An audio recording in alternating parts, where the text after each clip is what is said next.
கடைசி நாட்கள் புதிய நாட்களிலே நாம் இருக்கிறோம். ஆமென். ஹalleluya. ஸ்தோத்திரம். ஆனாலும் தேவ பிரசன்னம் தேவ சமூகம் நம்மோடு கூட இருக்கிறது. நம்ம நடுவில் இருக்கிறார். ஆமென். ஒவ்வொரு நாளும் இப்படி நாம் தேவ சமூகத்திலே உட்கார்ந்து ஜெபித்து வசனங்களை கேட்டு நாம் தைரியம் அடைவதும் உற்சாகம் அடைவதும் நிச்சயமாகவே நம்முடைய வாழ்க்கைக்கு அது ரொம்ப பிரயோஜனமாய் இருக்கும். காலவெளியில கூட கொஞ்ச நேரம் தியானிப்பதற்காக நாம் எடுத்துக்கொள்வோம். ஏசாயாவின் தீர்க்கதரிசன புத்தகம் அதற்கு முன்பதாக லூக்கா எழுதிய சுவிசேஷம் 2ஆம் அதிகாரம் 14ஆம் வசனத்தை நாம் எடுத்துக்கொள்வோம். உலகத்தில் இருக்கிற தேவனுக்கு மகிமையும் பூமியிலே சமாதானமும் மனுஷன் மேல் பிரியமும் உண்டாவதாக என்று சொல்லி லூக்கா 2ஆம் அதிகாரம் 14ஆம் வசனம். ஆமென். ஹalleluya. ஸ்தோத்திரம். இங்கே வாக்குத்தத்தமான வசனத்திலே உன்னதத்தில் இருக்கிற தேவனுக்கு மகிமையும் பூமியிலே சமாதானமும் மனுஷன் மேல் பிரியமும் உண்டாவதாக என்று சொல்லி தேவனை துதித்தார்கள். இந்த இடத்துல மூன்று காரியங்களை நாம் பார்க்கிறோம். ஒன்று தேவனுக்கு மகிமை. தேவனுக்கு மகிமையை செலுத்துகிறதுக்கு காரணம் என்னன்னா, ஏனென்றால் பிதாவாகிய தேவன் குமாரனாகிய இயேசு கிறிஸ்துவை இந்த உலகத்தில் அனுப்பி கொடுத்ததுனால அவருக்கே மகிமை உண்டாகட்டும். ஹalleluya. மூன்றாவது என்ன பார்க்கிறோம்? மனுஷர் மேல் பிரியம் உண்டாவதாக. ஏன்னா பாவம் செய்து தேவ மகிமை அற்றவர்களாகி தேவனை விட்டு தூரமாய் போயிருக்கிற நம்மை பிதாவாகிய தேவன் பிரியமாய் இருக்கும்படியாக. ஆமென். நடுவில் நம்ம பார்க்கிறோம் பூமியிலே சமாதானம். ஆமென். இந்த காலங்களில இதை குறித்து நான் உங்களோடு கூட சில காரியங்களை பகிர்ந்து கொள்ள விரும்புகிறேன். ஆமென். ஸ்தோத்திரம் ஸ்தோத்திரம். கர்த்தருடைய வார்த்தையின்படி கர்த்தர் என்ன சொல்லுகிறாரோ அதன்படி தான் நான் எப்பவுமே செய்வேன். ஸ்தோத்திரம். இந்த காலங்களில ஆண்டவர்கிட்ட நான் செய்தி கேட்கும்போது 2 நாளைக்கு 3 நாளைக்கு நான் ஜெபத்திலே இருப்பேன். செய்தி கொடுத்து ஆண்டவரே கர்த்தர் சொன்னார் சமாதான வார்த்தைகளை பேசி. ஆமென். இந்த காலங்களில உங்களோட சமாதான வார்த்தைகளை தான் உங்களோட நான் பகிர்ந்து கொள்ள விரும்புகிறேன்.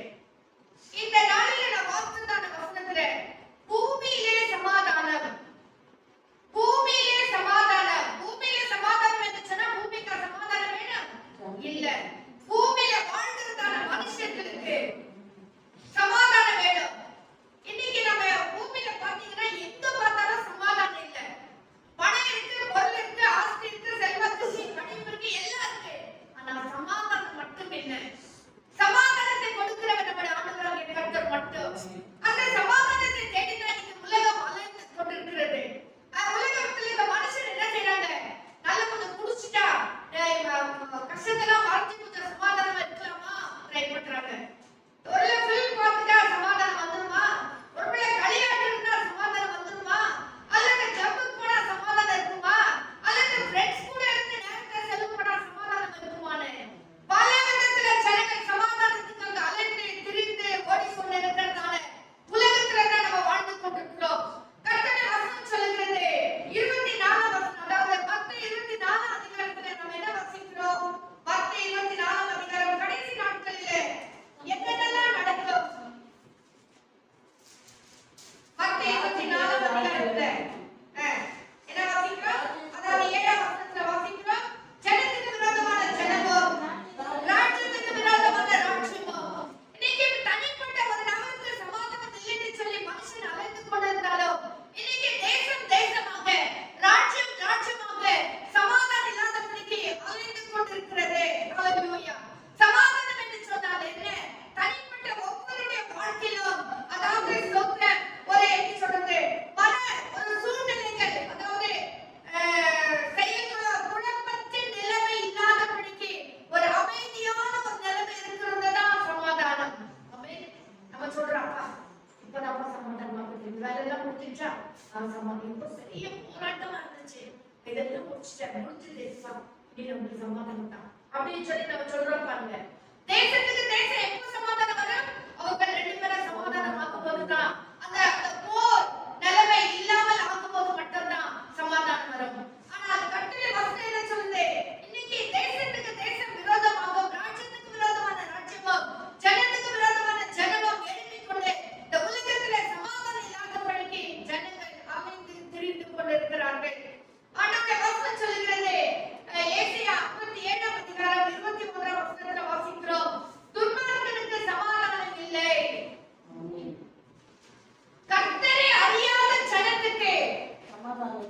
சமாதானம் இல்லை.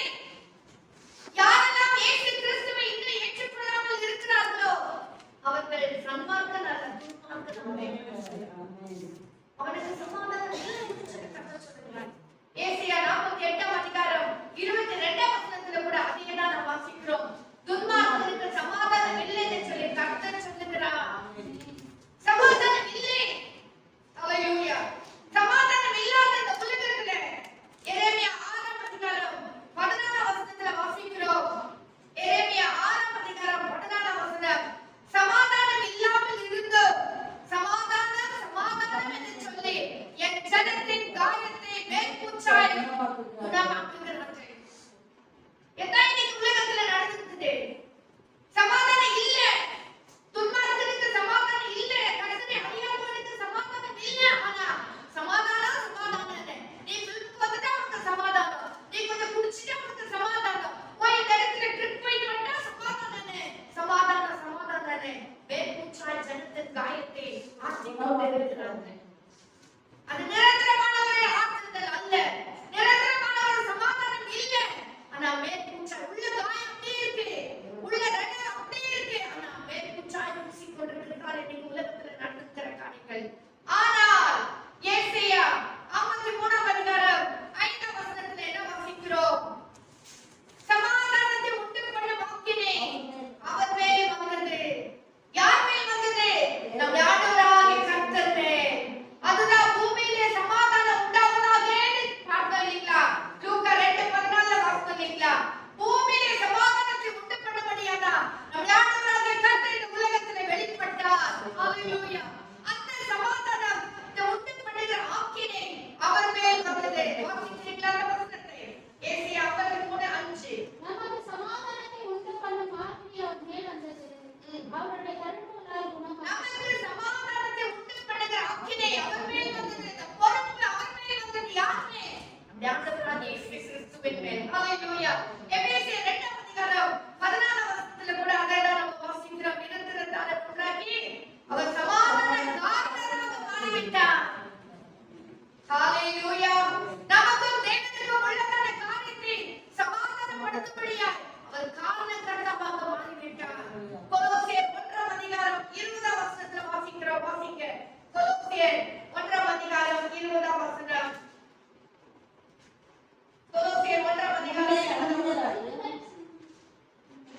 வாசிங்க. முன்னே அந்நியராயும் துர்க்கிரிகளினால் அவர் சிலுவையில் சிந்தின இரத்தத்தினால் சமாதானத்தை உண்டாக்கி பூலோகத்தில் உள்ளவைகள் பரலோகத்தில் உள்ளவைகள் யாவையும் அவர் மூலமாய் நமக்கு ஒப்புரவாக்கிக் கொள்ளவும் அவருக்கு பிரியமாயிற்று. ஆமென். அவர் சிலுவையில் சிந்தின இரத்தத்தினாலே சமாதானம் ஆமென். நம்ம ஆண்டவராகிய கர்த்தர் இயேசுவின் வஸ்திரம் சமாதானக்காரரானார் என்ன? இங்க வாசிக்கிறோம். அவர் சிலுவையில் சிந்தின இரத்தத்தினாலே நமக்கு சமாதானத்தை உண்டு பண்ணினார். இன்னும் யோவான் 4ஆம் அதிகாரம் 14ஆம் அதிகாரம் 27ஆம் வசனத்துல வாசிக்கிறோம். சமாதானத்தை உங்களுக்கு வைத்துப் போகிறேன். என்னுடைய சமாதானத்தையே உங்களுக்கு கொடுக்கிறேன். உலகம் கொடுக்கிற பிரகாரம் இல்லை. ஹல்லேலூயா. ஹல்லேலூயா. கர்த்தருடைய சமாதானத்தை நமக்கு கொடுத்திருக்கிறார். நீங்க உலகத்துல சமாதானம் சமாதானம் என்று நம்முடைய காயங்களை உலகத்துடைய ஜனத்தின் காயத்தை மேற்பூச்சாய் பூசுகிறார்கள். துன்மார்க்கருக்கு சமாதானம் இல்லை, உண்மைதான். ஆனால் கர்த்தருடைய பிள்ளைகளுக்கோ ஆண்டவர் என்னுடைய சமாதானத்தையே வைத்துப் போகிறேன் என்று சொல்கிறார். என்னுடைய சமாதானத்தையே வைத்துப் போகிறேன் என்று சொல்லுகிறார். ஹல்லேலூயா. அந்த சமாதானம் தான் நீங்க நம்முடைய உள்ளங்களை ஆட்கொண்டிருக்கிறது. அந்த சமாதானத்தால் நம்முடைய இருதயங்களை ஆட்கொண்டிருக்கிறது. அந்த சமாதானத்தால் தான் நீங்க நம்ம வாழ்ந்து கொண்டிருக்கிறோம். ஹல்லேலூயா. ஹல்லேலூயா. சோ காலவளையில ஒரு சில சமாதான வார்த்தைகளை உங்களோடு நான் பேசி உங்களை தைரியப்படுத்த நான் விரும்புகிறேன். வாசிங்க. எரேமியா 29ஆம் அதிகாரம் 11ஆம் வசனம். எரேமியா 29ஆம் அதிகாரம் 11ஆம் வசனம். நீங்கள் எதிர்பார்த்திருக்கும் முடிவை உங்களுக்கு கொடுக்கும்படிக்கு நான் உங்கள் பேரில் நினைத்திருக்கிற நினைவுகளை அறிவேன் என்று கர்த்தர் சொல்கிறார். ஆமென். அவைகள் தீமைக்கல்ல, சமாதானத்துக்கு ஏதுவான நினைவுகளே. ஆமென். எப்பேற்பட்ட நினைவுகள்? சமாதானத்துக்கு ஏதுவான நினைவுகள். என்ன நினைவுகள்? நீங்கள் எதிர்பார்க்கும்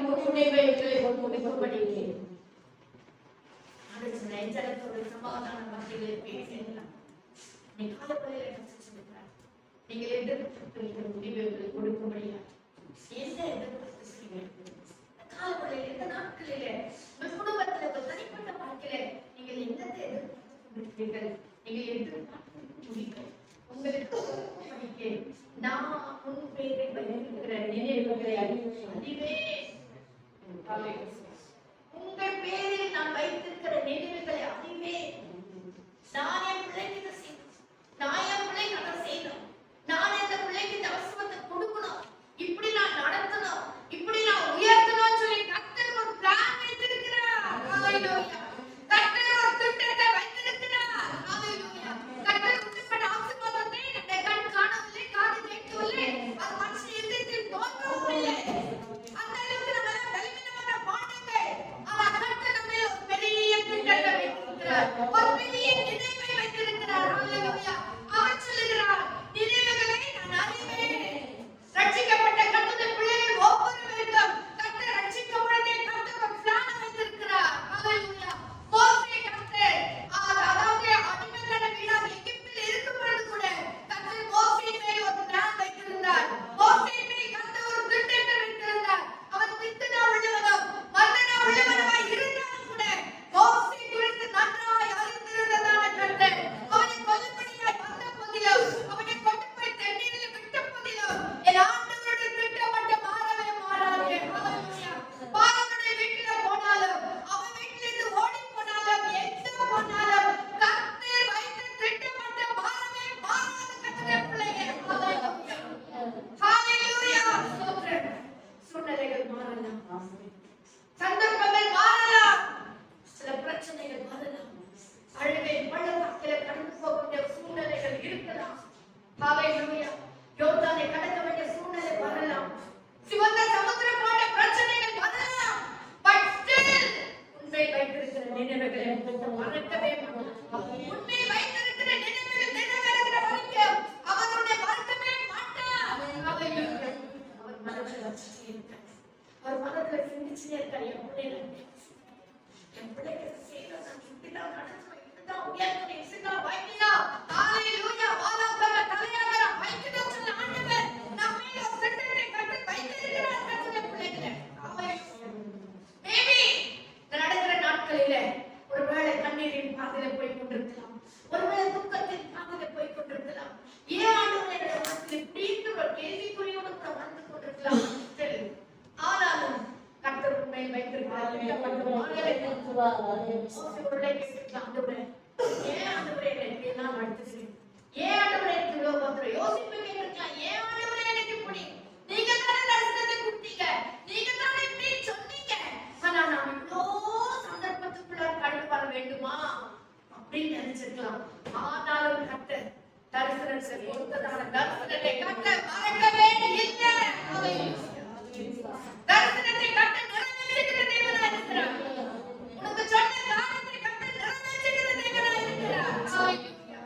சோர்ந்து போக வேண்டாம், துக்கப்பட வேண்டாம். ஹalleluya. அது எப்படிப்பட்ட அவைகள்? தீமை அல்ல, சமாதானத்துக்கு ஏற்ற நினைவுகளே. அந்த நினைவெல்லாம் உன்னை துக்கப்படுத்தும்படியா நான் நினைக்கல, உன்னை நான் வேதனைப்படுத்தணும் நான் நினைக்கல. அதெல்லாம் நல்ல தீமைக்காக இல்லை, சமாதானத்துக்கு ஏதுவானவைகள், சமாதானத்துக்கு ஏதுவானவைகள். ஹalleluya.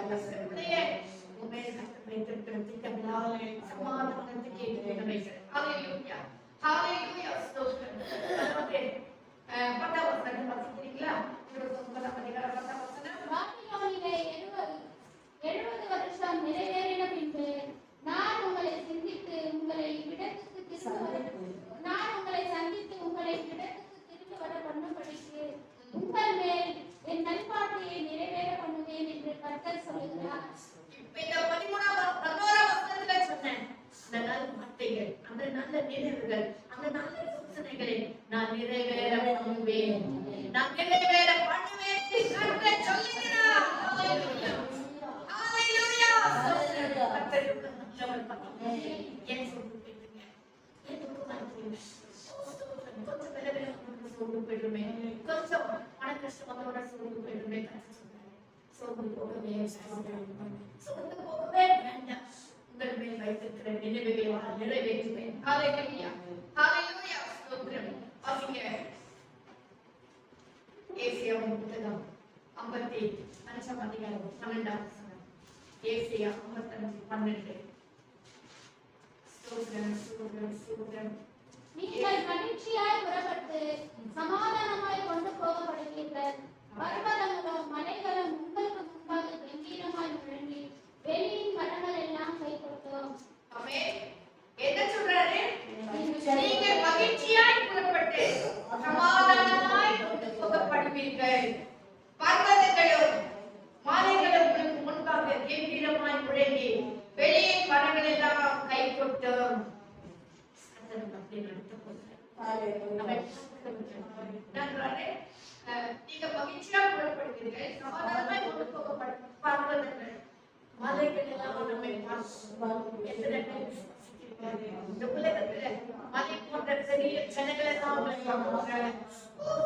பர்வதம் போன்றதான மனதான மக்கள் எல்லாம் உங்களை பார்க்க போறாங்க. உங்களை எல்லாம் பார்த்து கர்த்தர் இவரோட கூட இருக்கிறவர்கள் என்று சொல்லி அவர்கள் எல்லாரும் என்ன செய்யற வெளியின் மிருகங்கள் எல்லாம் எவ்விதமாய் முழங்கி வெளியின் மிருகங்கள் எல்லாம் கை கொட்ட போறாங்க.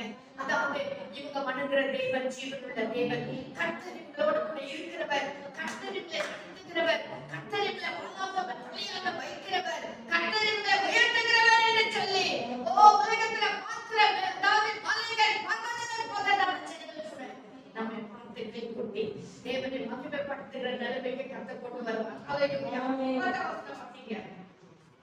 மாரியும் குறைந்த மழையும் வானத்திலிருந்து இறங்கி அவ்விடத்துக்கு திரும்பாமல் பூமியை நினைத்து அதில் முளை கிளம்பி விளையும்படி செய்து விதைக்கிறவனுக்கு விதையையும் புசிக்கிறவனுக்கு ஆகாரத்தை கொடுக்கிறது எப்படியோ இந்த வசனம்லாம் நம்ம அநேக முறை கேட்டிருக்கிறோம். மழை பூமியில வந்த உடனே அது என்ன செய்கிறது?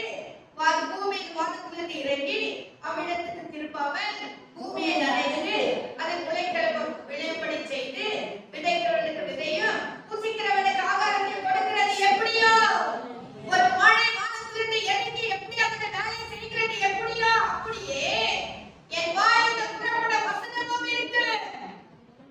இதுல இருந்து சொன்ன வசனங்கள் எல்லாம் அப்படியே இருக்கு. ஒரு மழையை அப்படி செய்துன்னு சொன்னா அது எந்த காரியமாய் பூமியில வருகிறதோ அதை நிறைவேற்றி செல்லுகிறது உண்மையானால் என் ஆண்டவராகிய கர்த்தருடைய வாயிலிருந்து புறப்பட்டு வருகிற ஒவ்வொரு வசனமும் அப்படியே இருக்கிறது. ஹalleluya, ஹalleluya, ஹalleluya. ஸ்தோத்திரம், ஸ்தோத்திரம். என்ன சொல்றாரு? இருக்கு அது வெறுமையாய் என்னிடத்திற்கு திரும்பாது, வெறுமையாய் என்னிடத்திற்கு திரும்பாது என்று சொல்லி கர்த்தர் சொல்லுகிறார். நான் எதற்காக நான் என்ன நான் செய்யணும்னு நினைக்கிறேனோ அது அப்படியே நடக்கும். நான் அதை நான் விரும்புகிறதை செய்து நான் அதை அனுப்பின காரியமாகும்படி வாய்க்கும். உங்களோட ஆறுதல்படுத்தும்படியாக தெரியப்படுத்தும்படியாக சொல்லுகிறேன். வெறுமையாய் வராதே, மாநிலத்தை புறப்படுகிற ஒவ்வொரு வார்த்தையும் வெறுமையாய் திரும்பவே திரும்பாது. நான் விரும்புகிறதை செய்யாமல் அது நான் விரும்புகிறதை செய்து நான் அதை அனுப்பின காரியமாகும்படி வாய்க்கும். நம்முடைய தேவன் தெரியும். ஹalleluya. நம்மை உற்சாகப்படுத்தும்படியாக சொல்லுகிறார். ஹalleluya. இன்னும் வாசிங்க. ஏசாயா 60 அதிகாரம் 20 வசனம். ஏசாயா 60 அதிகாரம் 20. சூரியன் இனி அஸ்தமிப்பதில்லை, உன் சந்திரன் மறைவதில்லை, கர்த்தரே உனக்கு நித்திய வெளிச்சமாய் இருப்பார். துக்க நாட்கள் முடிந்து போகும். 19 வசனம் வாசிங்க. இனி சூரியன் உனக்கு பகலிலே வெளிச்சமாய் இராமலும் சந்திரன் தன் வெளிச்சத்தால் உனக்கு பிரகாசியாமலும் கர்த்தரே உனக்கு நித்திய வெளிச்சமும் தேவனே உனக்கு மகிமையுமாய் இருப்பார். 19 வசனத்துல என்ன வாசிக்கிறோம்? இனி சூரியன் உனக்கு பகலிலே வெளிச்சமாய் இருக்காது, சந்திரன் உனக்கு வெளிச்சத்தை உனக்கு பிரகாசியாமலும் கர்த்தரே உனக்கு நித்திய வெளிச்சமும் உன் தேவனே உனக்கு மகிமையுமாய் இருப்பார். உலகத்துல நம்மை கொண்டிருக்கிற காரியங்கள் சூரிய வரும் வெளிச்சம் கொடுக்கும், ராத்திரியில் சந்திரன் வரும் சந்திரன் எனக்கு வெளிச்சத்தை கொடுக்கும் என்று சொல்லி உலக பிரகாரமான காரியங்களை நம்மை கொண்டிருக்கிற கர்த்தருடைய பிள்ளையே ஆண்டவர் சொல்லுகிறார். அது கூட உனக்கு வெளிச்சத்தை கொடுக்காது, அது கூட உனக்கு பிரகாசத்தை கொடுக்காது. ஹalleluya. சூரியனுடைய வேலை என்ன? பகலிலே வெளிச்சத்தை கொடுக்கிறது அதோட வேலை.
என் தேவனாகிய கர்த்தரோ அஸ்தமிப்பதே இல்லை. ஹalleluya. அது பகலாகட்டும் இரவாகட்டும், பிரச்சனை ஆகட்டும், இக்கட்டான சூழ்நிலை ஆகட்டும், பண கஷ்டமா இருக்கட்டும், எதிரி நிமித்தம் படுகிற பாடுகளா இருக்கட்டும், உன் சூரியன் இனி அஸ்தமிப்பதில்லை. தேவன் உன்னை இனிமேல் உனக்கு அஸ்தமிப்பதில்லை. அவர் மறைய மாட்டார். அஸ்தமிப்பதில் மறையுது. சாயங்காலம் சூரியன் மறைஞ்சது இல்லைங்களா, அது மறையுது. உன் தேவனாகிய கர்த்தர் மறையவே மாட்டார். அஸ்தமிப்பதும் இல்லை, சந்திரன் மறைவதும் இல்லை. இங்க பார்க்கும்போது சந்திரன் ஃபுல் மூன் ஆஃப் மூன் எல்லாம் வருது இல்லைங்களா, சூரியன் சந்திரன் மறைஞ்சிடும். என் ஆண்டவராகிய கர்த்தர் மறையவே, என் ஆண்டவரை கர்த்தர் உனக்கு மறையவே மாட்டார். சந்திரன் கூட மறைஞ்சிடும். ஆனா என் தேவனாகிய கர்த்தர் உனக்கு மறையவே மாட்டார். ஹalleluya. மறைவதும் இல்லை, கர்த்தரே உனக்கு வெளிச்சமாய் இருப்பார்.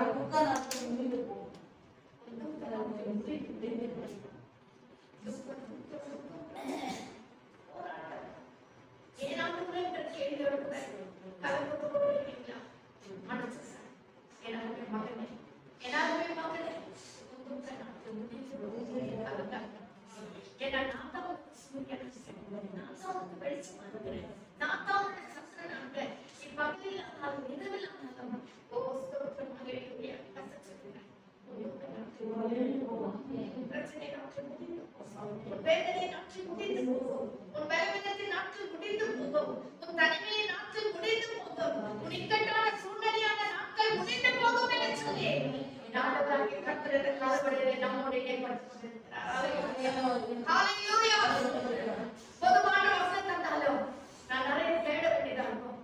ஆனா இந்த வசனம் இப்படி சொல்லும் போது என்னடா எனக்கு எப்படிலாம் அந்த சமாதான வார்த்தை எப்படி சொல்றதுன்னு இருக்கும்போது டக்கு டக்கு டக்கு டக்குன்னு உடனுடனே வசனங்களை கொடுத்து கர்த்தர் பேசுகிறது எவ்வளவு உண்மை.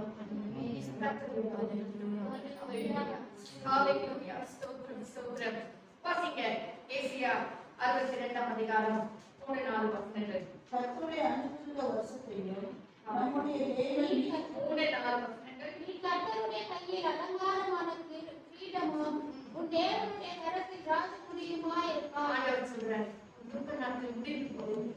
நீ கர்த்தருடைய கரத்தில் எப்படி இருக்க? அலங்காரமான கிரீடம். ஆமென்.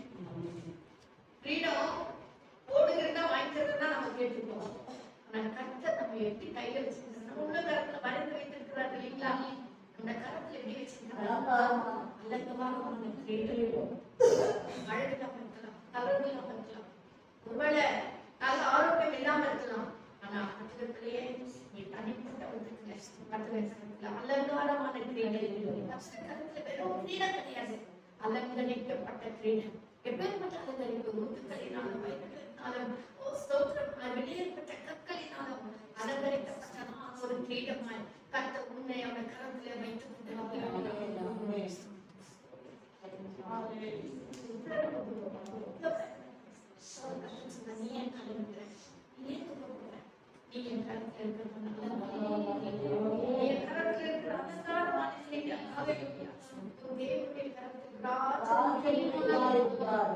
அவருடைய கரத்துல ராஜ முடியுமாய்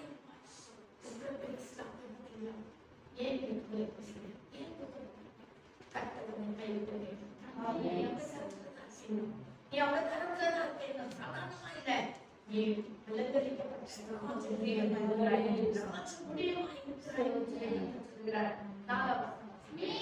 கைவிடப்பட்டவள் எண்ணப்படாமலோ, உன் தேசம் நீ வாழான தேசம் எண்ணப்படாமலோ, நீ எப்சிபா என்றும் உன் தேசம் யூதா என்றும் சொல்லப்படும்.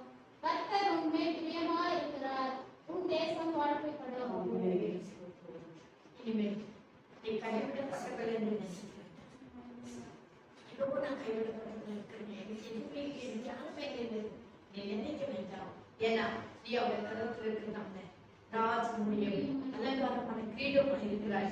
உன் தேசம் இனி வாழான தேசம் என்று எண்ணப்படாமல் அவ்வளவுதான்.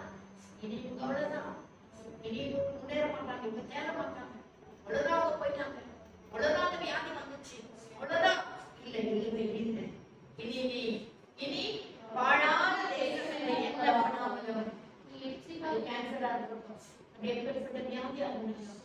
நீ இவ்வளவுதான் ஆயிடுச்சு நினைக்கவே வேண்டாம். நீ பாடாத தேசம் என்று எண்ணப்படாத நீ எப்சிமா என்று உன் தேசம் பியூலா என்று சொல்லப்படும். கர்த்தர் உன்மேல் பிரியமாய் இருக்கிறார். அருமையான சகோதரி, அம்மா, தாயே, சகோதரி, சகோதரியே, கர்த்தர் உன்மேல் பிரியமாய் இருக்கிறார். அவர் உன்மேல் நேசமாய் இருக்கிறார். அவர் உன்மேல் அன்பு கொண்டு கொண்டிருக்கிறார். உன்மேல் அவ்வளோ ஆசை வைத்துக் கொண்டிருக்கிறார்.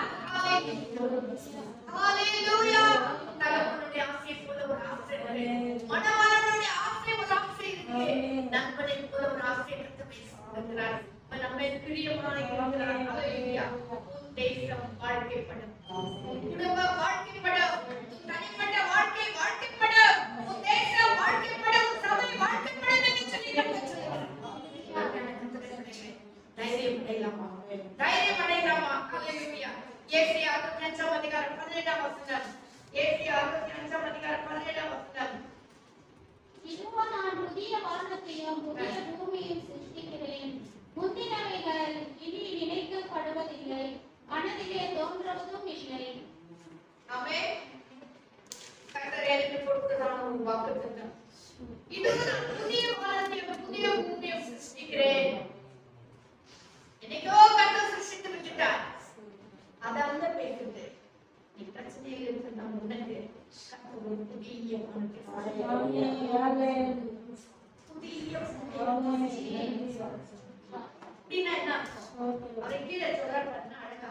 முந்தினவைகள் இனி நினைக்கப்படுவதில்லை. முன்ன என்ன இருந்துச்சோ மப்பும் மந்தாரம் அதாவது இருள் சூழ்ந்ததான ஒரு மேகம், இருள் சூழ்ந்ததான ஒரு வானம் உனக்கு இருந்துச்சு இல்லையா? அவ்வளவுதான் என் வாழ்க்கையை நினைச்சிட்டு இருந்தேன் இல்லையா? கர்த்தர் சொல்றான், அதெல்லாம் மறைச்சிட்டு உனக்காக ஒரு புதிய வானத்தை ஹalleluya. புதிய வானம் வந்துச்சுன்னா உனக்கு இருக்கிற பழைய கஷ்டங்கள் எல்லாம் மாறும். உனக்கு இருக்கிற பழைய சூழ்நிலைகள் எல்லாம் மாறி போயிடும். சுமட்டல புதிய பூமி புதிய பூமி. பிரச்சனை நடந்ததில்லை. பிரச்சனைக்குள்ள வாழ்ந்து கொண்டிருந்தேன். துக்கத்தின் மத்தியிலே நீ வாழ்ந்து கொண்டிருந்தேன். கண்ணீரோடு ஜெபித்துக் கொண்டிருந்தேன். நான் சொல்றேன், அதெல்லாம் மறைச்சு புதிய பூமி. நீ புதிய பூமி மேல நடக்க போற. நீ புதிய பூமியில வாழ போற. நீ புதிய குடும்பத்துல வாழ போற. புதிய சூழ்நிலையில நீ வாழ போற என்று சொல்லி கர்த்தர் நம்மளை நம்மை தைரியப்படுத்துகிறார். கடைசியில் என்ன சொல்றாரு? இனி நினைக்கப்படுவதும் இல்லை, மனதிலே தோன்றுவதும் இல்லை. பழைய காரியங்களை இனி உங்களுக்கு மனசுல வராதபடி கர்த்தர் ஒரு புதிய மனசையும் ஒரு புதிய பூமியும் நமக்காக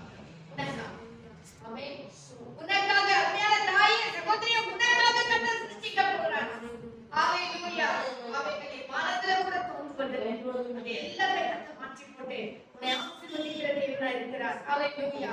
வாசிங்க ஏசாயா 66 அதிகாரம் 9 வசனம். ஏசாயா 66:9.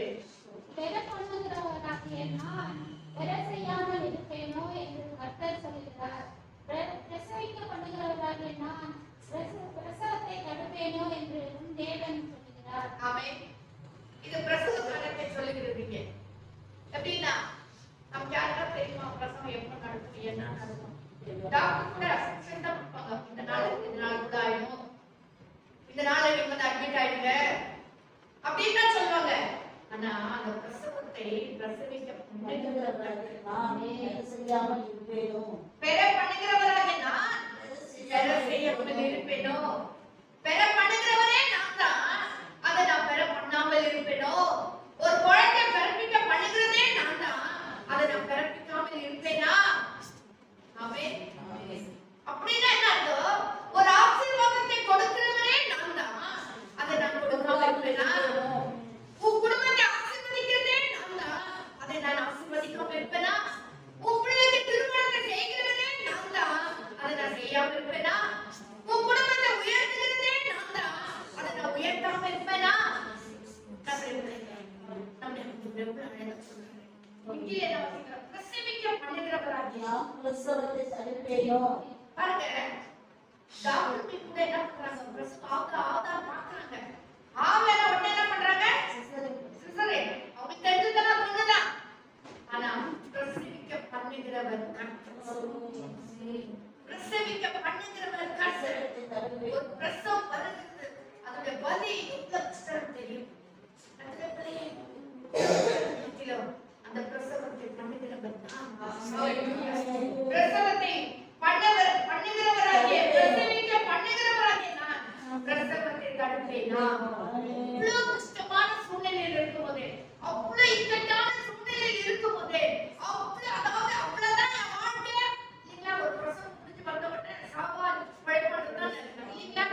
வந்த உடனே தாயை செய்ய கரெக்டா நல்லா இருந்தாங்களா அப்படின்னா, சோ அது வந்து ஒரு அவ்வளவு டெத் பெட் டெத் எண்டுக்குள்ள போயிட்டு வர சூழ்நிலை.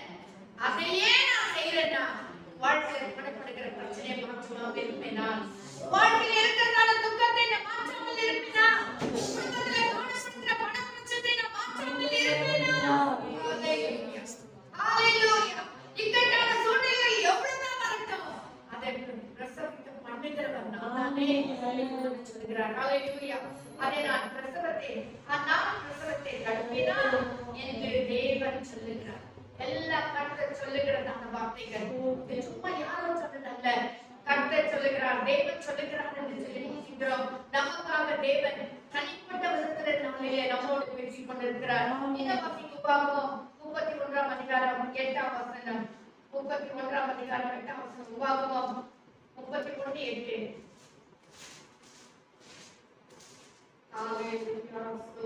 கர்த்தர் தாமே உனக்கு முன்பாக போகிறவர், அவர் உன்னோடு இருப்பார்.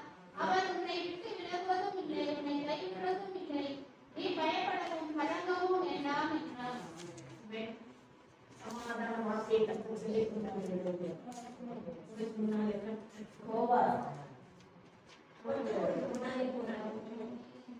பிரச்சனையை சந்திக்கணும்னா அவர்தான் சந்திக்கணும். அவருக்குதான் ஃபர்ஸ்ட் எஃபெக்ட் ஆகும். எஃபெக்ட் ஆகுமா? பிரச்சனை அவனுக்கு எஃபெக்ட் ஆகுமா? அவரே ஆகாது. அவர்தான் முன்னால இருக்கிறார். அவர் முன்னால போய் அவர் முன்னாடி இருக்கிறார். அவரோட இருப்பார். அவர் முன்னே பயப்படவும் கலங்கவும் வேண்டாம். பயப்படவும் நீ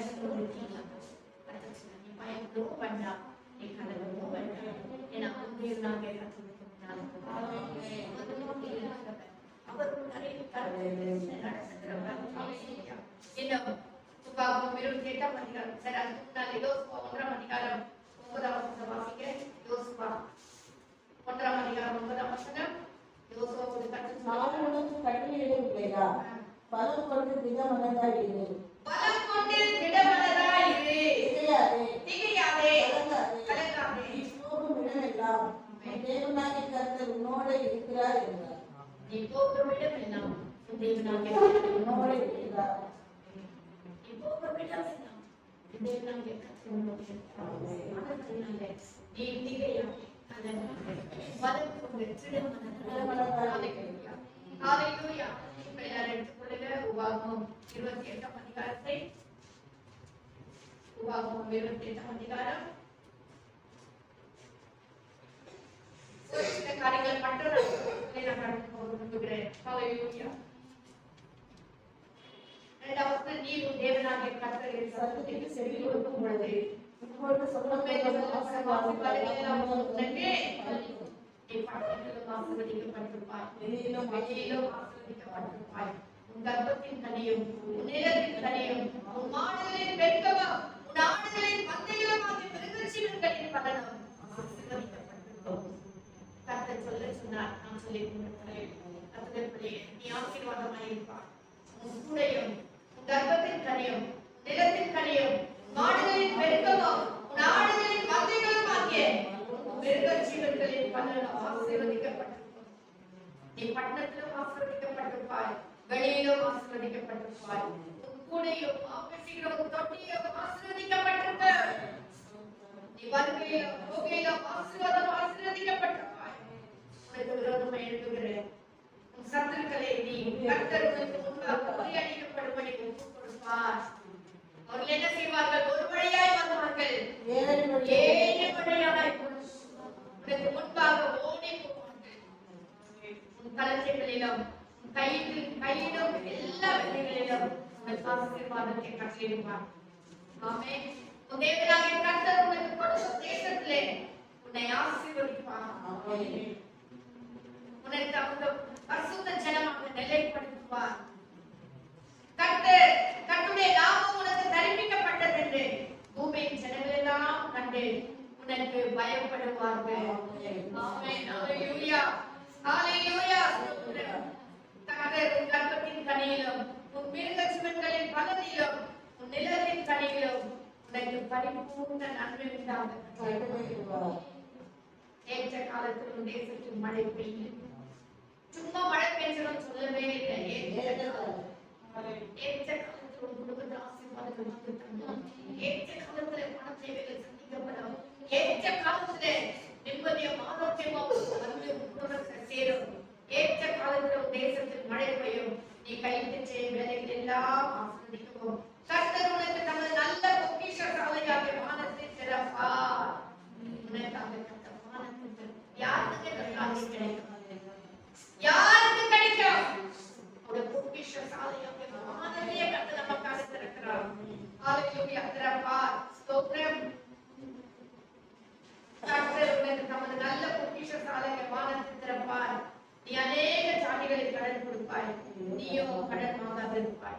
இந்த நான் உங்களுக்கு விதைக்கிற வார்த்தைகள் யாவையும் விட்டு விலக வேற தேவர்களை சேவிக்கும்படி நீ வலது புறம் இடது புறம் சாயாமல். மீண்டும் ஒரு கட்டளை போடுறாரு. இன்று நான் உங்களுக்கு விதைக்கிற தேவனாகிய கர்த்தரின் கட்டளைகளை கைக்கொள்ளவும் அவைகளின்படி நடக்கவும் அவைகளுக்கு செவி கொடுத்து வந்தார். கர்த்தர் உன்னை வாழாக்காமல் தலையாக்குவார். நீ கீழாக்காமல் மேலாக்குவார். இவ்வளோ காரியத்துக்கு ஒரு காரியம் கடைசியில வரும்போது கர்த்தர் இன்னொரு கட்டளையும் போட்டு கர்த்தர் சொல்றார். நீ வாழாக்காமல் தலையாக்குவார். கர்த்தர் உன்னை வாழாக்காமல் தலையாக்குவார். நீ கீழாக்காமல் கர்த்தர் இவ்வளவு அற்புதமான வார்த்தைகளை சமாதானத்துக்கு வார்த்தைகளை நமக்கு கொடுத்திருக்கிறார். நம்ம எல்லாரும் தைரியம் அடைவோம். தன்மை முடிச்சிடலாம். கர்த்தர் இந்த நாளில் கூட நீங்க துன்மார்க்கத்துக்கு சமாதானம் இல்லை. உலக பிரகாரமான சடங்குகளுக்கு சமாதானம் இல்லை. ஆனா கர்த்தருடைய பிள்ளைகள் கர்த்தர் சொல்றார், என்னுடைய சமாதானம் தேர்வு. உலகத்தில் எவ்வளவு பிரச்சனைகள் போராட்டங்கள், ஆனா சமாதானம் எப்படி சமாதானத்தை இந்த காலப்படையில் சமாதான வார்த்தைகளை கர்த்தர் நமக்கு கொடுத்திருக்கிறார். நன்றி நன்றி. அழகாரமான கீழமாய் வாழ்க்கையில் நடந்த ஏதோ ஒரு காரியத்துக்காக அப்படியே அப்படியே துக்கப்பட்டு உடைக்கே போய் கிடக்கிறேன். ஆண்டவர் உண்மையை சொல்லுகிறார், நீ இன்னும் மடங்கடிக்கப்படவில்லை. நீ ஒடுக்கப்பட்ட நல்ல உண்மைப்பட்டவள். நீ தள்ளப்பட்டவள் இல்லை. இன்னும் நீ என் கருத்தில் இருக்கிற அலங்காரமான கிரீடமாக ராஜ முடியாதான் இருக்க. நான் இன்னும் உள்ள கருத்தை மதிப்பு செய்திருக்கிறேன்.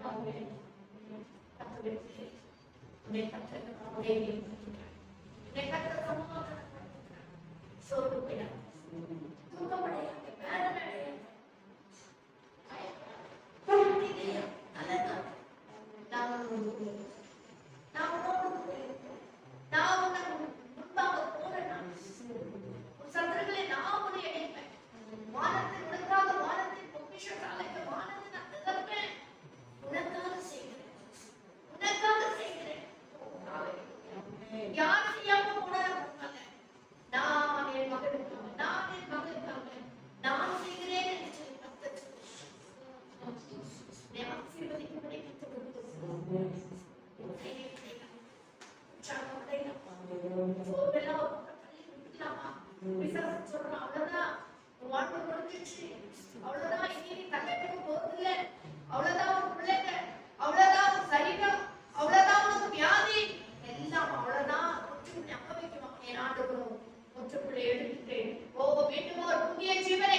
ஜீவன் கொடுக்கவும் பரிபூர்ணப்படுத்தவும் வந்தேன் என்று சொன்னார்.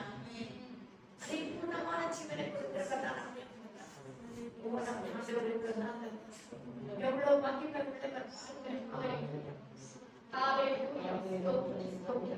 சர்வரட்சகா காலங்களை நன்றி. அப்பா சமாதான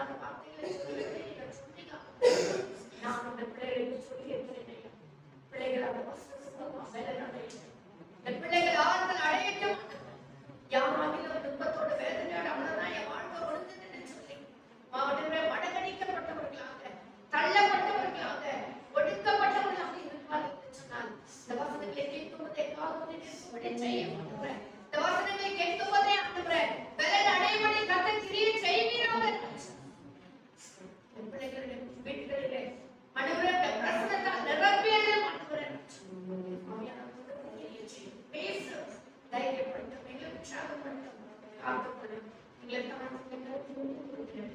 துணைகரமாக மத்திய செலுத்துகிறேன். இயேசுவின் நாமத்தில் ஜெபிக்கிறேன். ஆமென். ஆமென். கர்த்தர் தாமே நம்ம பிள்ளைகளை ஆசீர்வதிப்பாராக. ஆமென். ஆமென்.